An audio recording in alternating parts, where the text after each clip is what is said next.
పశ్చిమ గోదావరి జిల్లా భీమవరం నియోజకవర్గంలోని అన్ని గ్రామాలను అభివృద్ధి చేయడమే తమ లక్ష్యమని ఎమ్మెల్యే పులపర్తి రామాంజనేయులు తెలిపారు.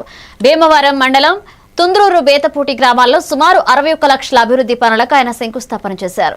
బేతపూడిలో 42 లక్షలతో హెల్త్ క్లినిక్ భవనానికి శంకుస్థాపన చేయగా తుందూరులో 19 లక్షలతో నిర్మించిన అంగన్వాడీ భవనాన్ని ఆయన ప్రారంభించారు. ఇక గ్రామాల్లో సీసీ రోడ్లు, డ్రైనేజీలు, త్రాగునీటి సౌకర్యాలు కల్పిస్తూ ప్రజా సమస్యల పరిష్కారమే కూటమి ప్రభుత్వ లక్ష్యమన్నారు. CM Chandrababu, deputy CM Pawan Kalyan నేతృత్వంలో పల్లెలు అభివృద్ధి వేగంగా జరుగుతోందన్నారు.